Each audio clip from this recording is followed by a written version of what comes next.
Okay, stepping right into the video. I already got my eyebrows done, and so I'm gonna go right into putting some concealer on my eyelids so I could do my eyeshadow. Don't mind the babies in the back. They're on the bed playing because they won't leave me alone. Mom life, right? So jumping right into the video, I'm gonna try to multitask and talk as I'm doing my makeup.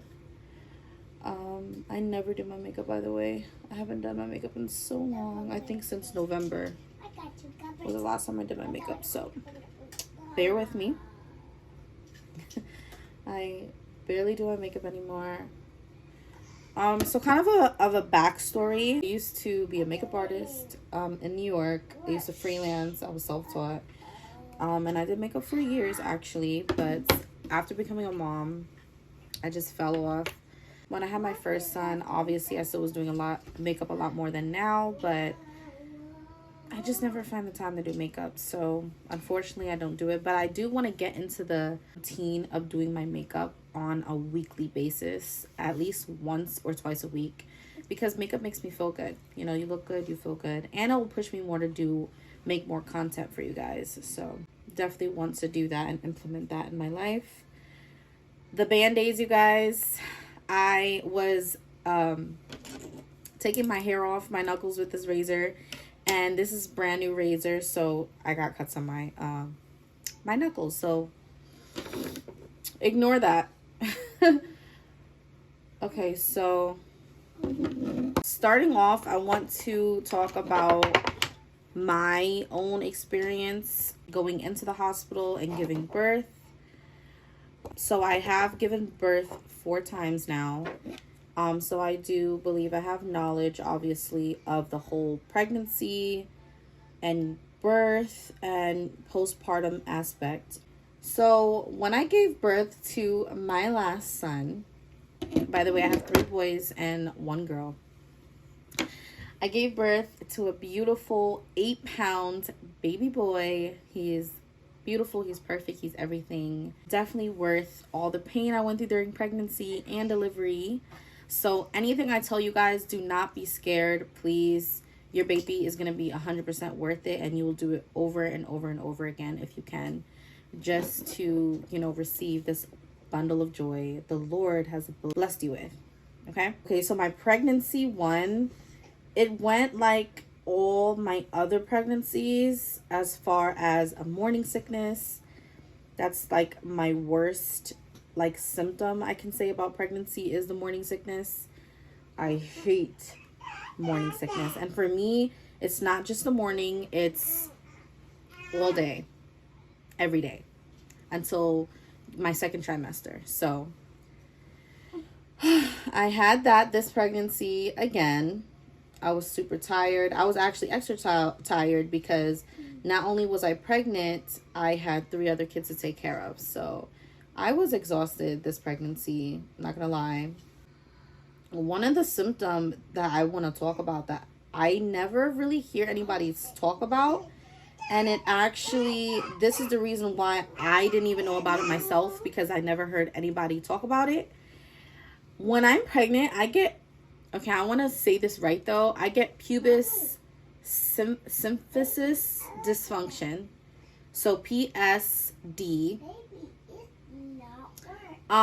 So what it is really is when you have pain in your groin area and like between your legs, and it's hard to, like, when you move around in bed, it hurts very bad. Especially this happens like in the 3rd trimester when you're big and all the weight is sitting on you.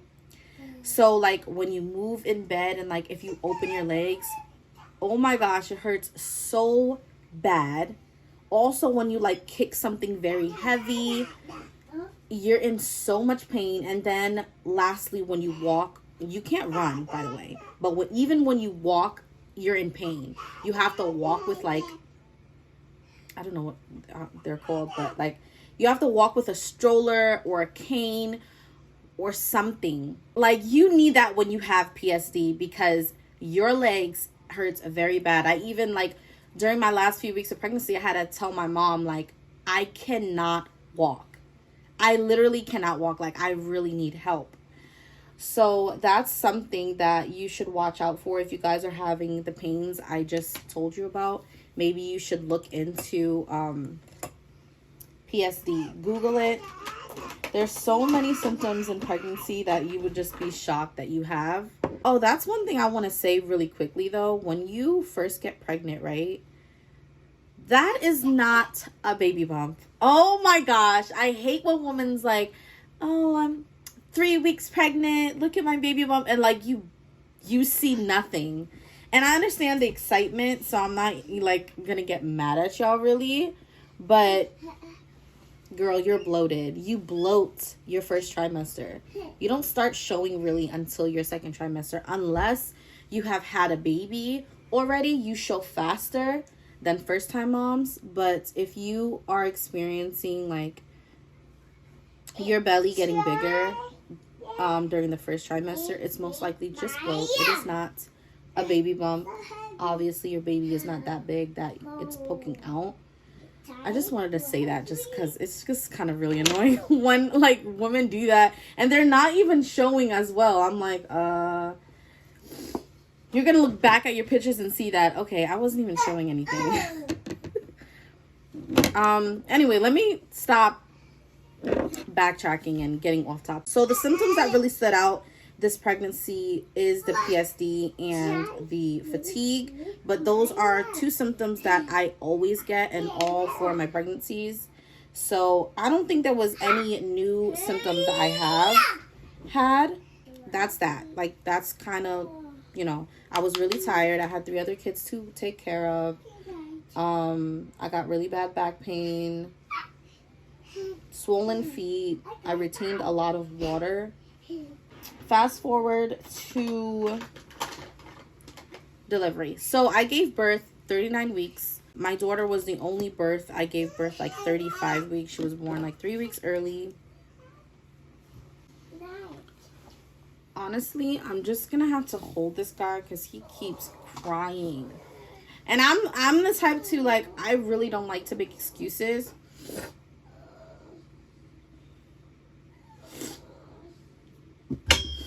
My gosh, I don't like to make excuses, so I don't want to be like, you know what, I'm gonna just do this video tomorrow. Tomorrow's gonna end up to be next week. Next week's gonna end up to be next month. So I'm doing this video today. Like, I don't care. I've been wanting to do it for so long. So sorry, we have a special guest this video because I just want to do this video already, and in an hour I have to pick up my 2 oldest from school, so I kind of need to hurry up. In this pregnancy, for the first time, I have gotten gestational diabetes. I totally forgot. So yeah, all of my other 3 pregnancies I did not get gestational diabetes. So this one I did. So for that reason, I did give birth a week early because something about like the babies retaining like glucose differently or something, they could get too big. And there's truth to that because even giving birth 1 week early, he was 8 pounds. Bigger than all my babies. So, yeah. And I was induced.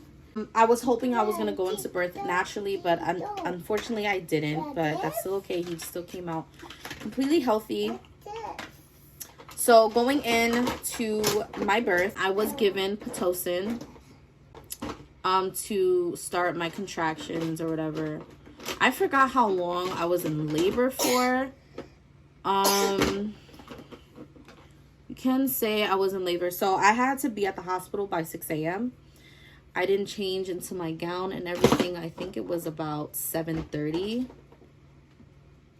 And then I gave birth at 6 p.m. that day. So it was about 12 hours, give or take, that I was in labor, which to me is not that bad. I've heard horrific labor stories where they're in labor for like 30 hours. My doctor herself told me that she had a woman in labor for 2 days. She was in the hospital for 2 days before delivering. So 12 hours was Gucci to me, okay? So I was in labor for 12 hours. When I went into the hospital, I was 3 centimeters. already. I think I was in 3 centimeters for a couple of days by then, but I didn't go to labor naturally again because I wasn't having any contractions or anything until I got my Pitocin, and that's when things started moving for me. One thing I really want to touch on is his ponytail was hanging by a thread. That was funny. One thing I really want to touch on is that, well, might shock and surprise a lot of you, is that this was my first time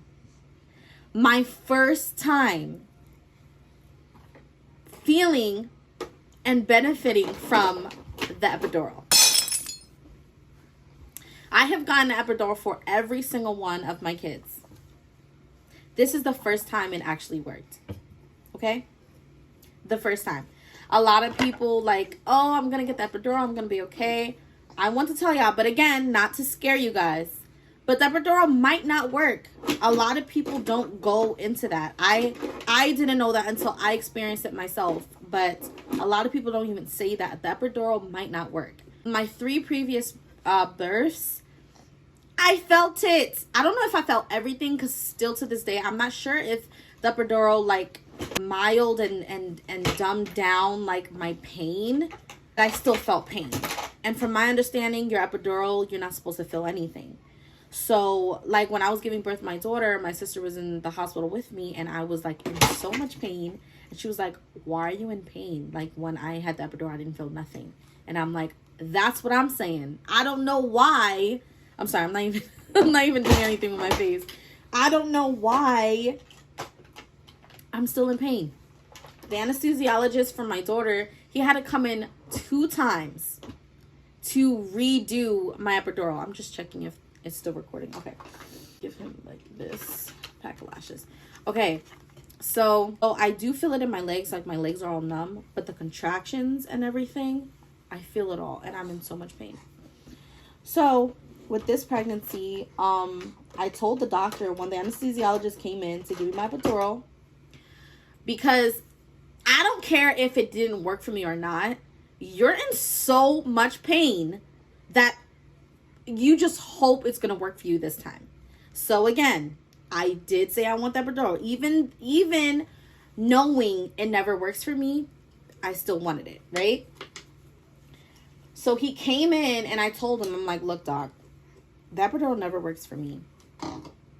He was like, what? I was like, yep, every time I get that epidural, it does not work. And he's like, well, it's going to work this time. I was like, okay, we'll see. But I was praying to God. I also was drinking the Pink Stork labor and prep tea. So I was hoping I just was hoping just for less painful delivery this time around, right? And labor.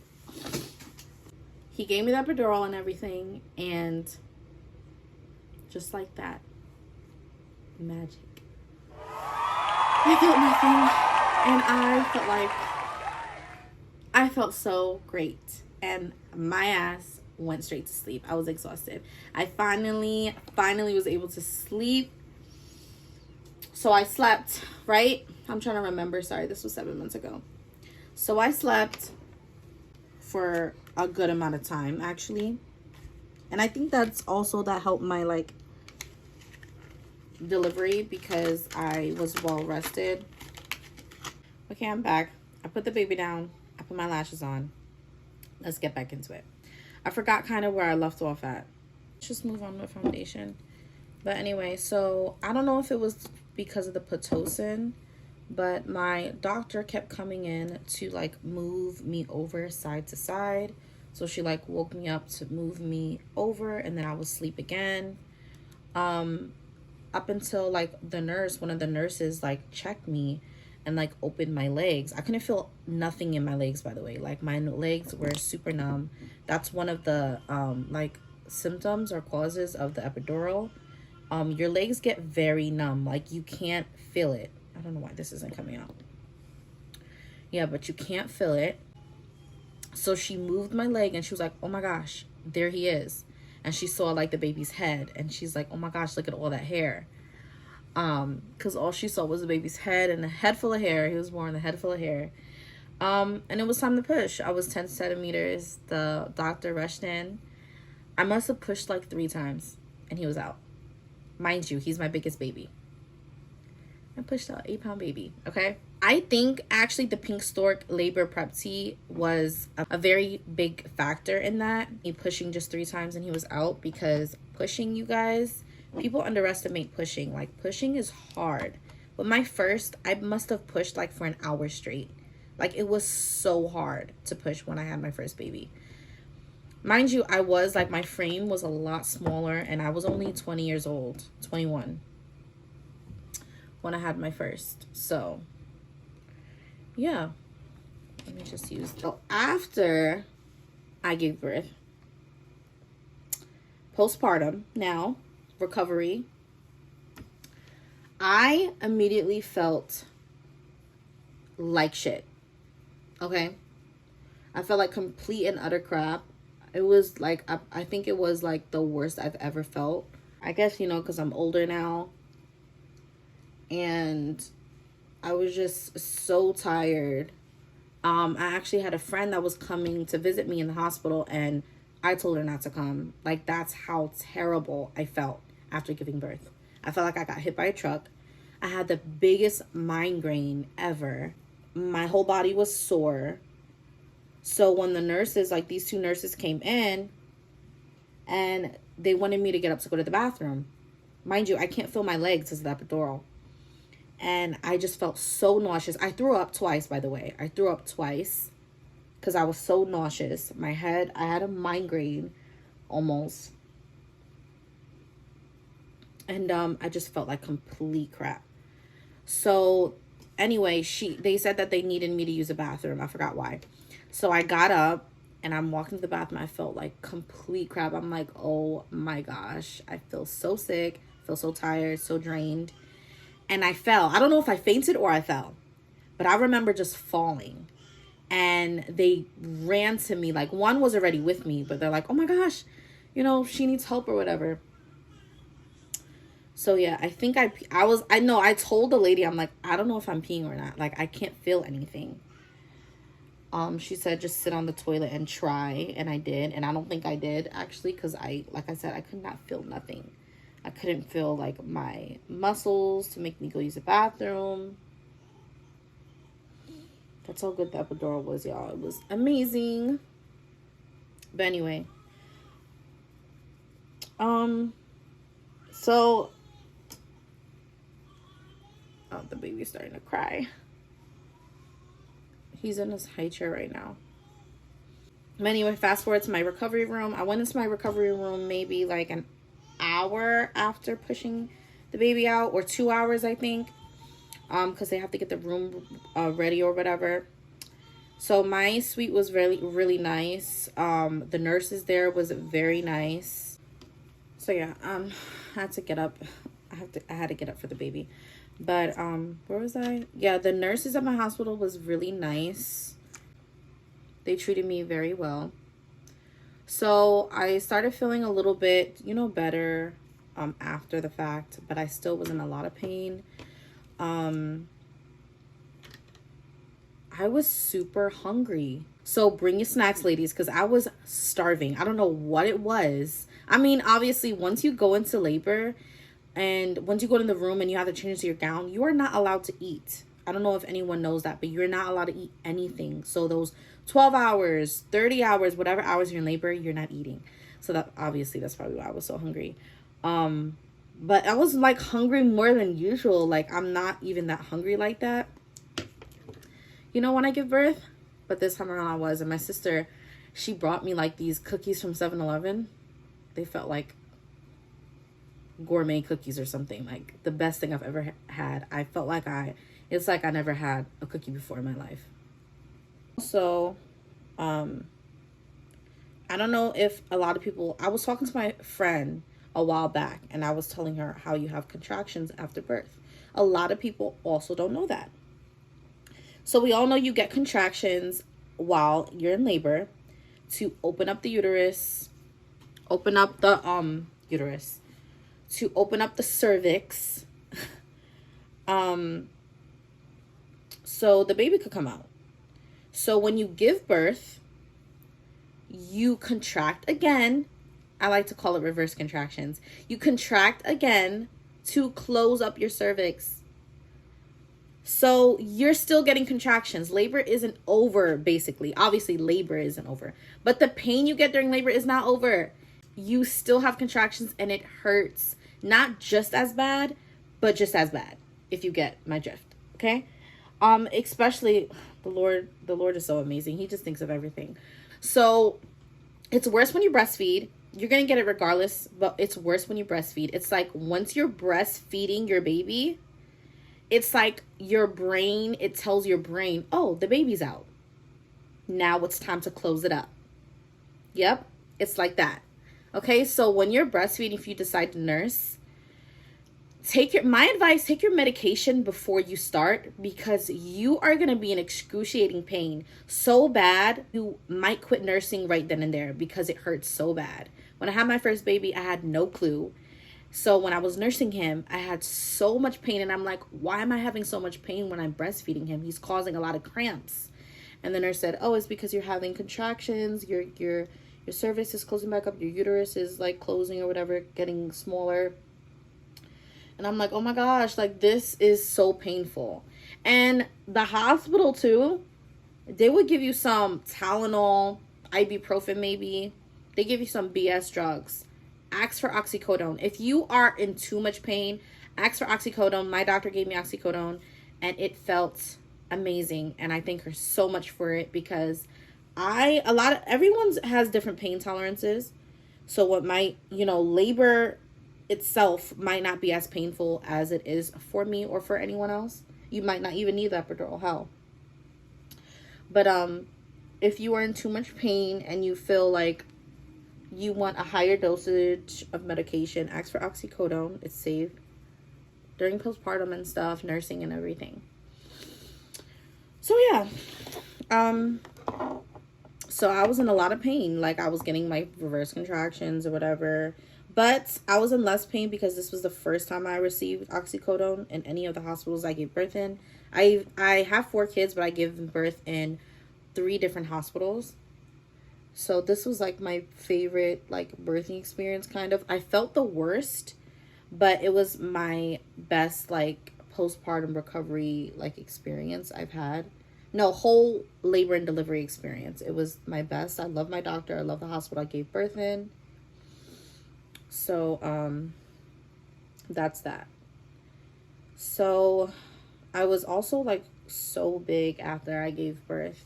But anyway, going home, everything was good. Oh, one of the other things I wanted to say, the baby was very, very fussy in the hospital. He was so fussy, and I found myself getting a little annoyed because I was so tired and, drained, bent out of shape. Because I had gestational diabetes, actually, they had to prick him a couple of times to check his blood or whatever, something like that. So I realized like, oh, he's very aggy because they keep bothering him. Like, they keep pricking his feet. He's been in my womb, cozy up in there, warm, dark for 9 whole months. Like, he's getting used to the outside world. So that's what you got to know. If your baby is like fussy and cranky in the hospital, know that they're getting used to the outside world. Like, it's a lot for them, the noises and everything. So try to keep the visitors actually at a minimum, and keep it quiet and like peaceful and warm, because your baby will be really cranky. Because I almost thought he had colic. That's how much he was crying. Until I like realized like, hello, like he's getting bothered. So when they came to prick him the last time, I said, I don't want you guys pricking him anymore because you're bothering him. He's very irritable or whatever. That's your baby. Whatever you think is unright that the doctors might do, or whatever you don't want done, you are allowed to speak up. Speak up. You'll be surprised how much people don't speak up. Speak up. That's your child. And I told them, look, no more pricking him. Like, I don't care. He's good. So overall, everything, went okay. I didn't have any major, like I wasn't high risk or anything. I didn't have anything major life-threatening to me or the baby. So praise God for that. So going home and stuff, and for a couple of weeks, like for the first month, I felt like crap, I really had to heal. I had to rest. You have to heal. You have to rest. If you have someone to be with you and support you, let them know, like, you know, you're really exhausted and you've been through a lot. Your body's been through a lot. The baby's been through a lot. Now you're taking care, you know, of a whole new baby. In my case, I have 4 now, so it's just a lot on me. That's why I wasn't doing YouTube. I fell off of TikTok, like, because life update has been crazy. I'm going through a lot and I'm trying to do a lot. I have a lot of goals. You know, I'm getting older, and, you know, just life with 4 kids it's a lot, you know. So that's why, but I'm trying to, like, get back on my feet now that the baby's older. He's 7 months old, and my toddler's older now. He's 2 years and a half. It's easier for me a little bit, but the fact that my 2 oldest are in school now, that's a lot too. Bringing them to and from school every day and just dealing with their school stuff. So yeah, I just been, you know, going through a lot, but I'm trying to get on my feet and be a lot more consistent in all aspects of my life. I am on, like, a weight loss journey again for the 4th time. So I'm definitely going to be putting out, like, fitness videos and stuff. And, you know, I just have a lot going on, actually. YouTube has definitely been something I wanted to do for years. Since I was 18. So, years. So I definitely just don't want to give it up, because I'm just going to always think, what if, and I wish I could have did this. So I'm going to, you know, keep pushing. I'm in a place in my life where I feel like I could do it. Before, I was going through a lot for years too. I was living in New York. I was living in the projects. I just always felt like it was never the perfect time. But you know what? Food for thought, or some advice. It's never really going to be a perfect time to nobody. Like, life just happens for everyone. You know? You just gotta roll with the punches and work with what you have. Fake it till you make it. Work with what you have. And just do the damn thing. No matter the quality, no matter the background, just do it, you know. Baby's here, 7 months postpartum. I feel great now, especially as I lose more weight. I'm gonna feel great. I wanted to touch on that too. A week or 2 after pregnancy, I lost 20 pounds. I usually lose between 5 to 10 pounds, but this time I lost 20. I had a lot of water in me. It just all flushed out when I had the baby. So I'm very thankful for that. A lot of people think also, like, baby weight just melts off after you have a baby. Like, it's always those Karens that never went to the gym to actually lose any weight to comment on people's weight, or people who's never been pregnant. Yeah, your weight just does not melt off. You have to work to lose your baby weight. A lot of people don't know that because they see, like, Instagram models just snapping back after a baby. Yes, everybody's different. Everybody, I mean, like, your body is different. So some people, I guess, yes, does snap back, but a lot of people, the majority of us, do not. Me personally, I gained weight. I gained a lot of weight during pregnancy. This pregnancy, I gained over 50 pounds. Currently, right now, 7 months postpartum, I am currently 40 pounds over my normal weight. So yeah, that's all the weight I have to work to lose. And it's a lot of work, especially when now you have babies to take care of. You have a newborn to take care of now. You have other kids to take care of. It's a lot of work. When do we find the time? When do we find the energy? So trust me, don't beat yourself up about, oh, I'm not snapping back. My body's, you know, whatever. Don't think that like that, because it is a lot. But you know what? You are powerful. You did that. Whoever's expecting, congratulations. You're going to become a beautiful mother. And don't beat yourself up about your weight. Take time to rest and care for that beautiful baby you just was pregnant for 9 whole damn months and gave birth to. But anyway, I'm about to wrap up this video because I gotta get my kids. But I hope I touched on a couple of topics that you guys were interested in. I'm sorry it was all over the place. I should have wrote down everything I was gonna talk about. I didn't. I just went in guns blazing, unscripted. but sometimes I work better that way.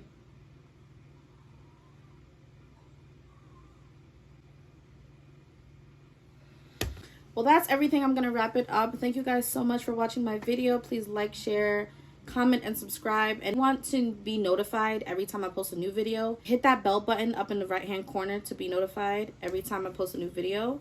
Stay tuned for more videos. I'm trying to upload weekly, so I'm definitely trying to be consistent for you guys. I love you guys. Gon' creep up on them, take it. Dripping diamond gold, that's all on me. Save a couple bottles, break bread with the queens. Got the wisdom and the knowledge, understand, baby. Rolling with the word, don't you play with the kings. Call us fantastic, how we ride with the team. Ain't talking about the four like LeBron with the rings. Ain't talking about the four like LeBron with the rings. Fantastic, how we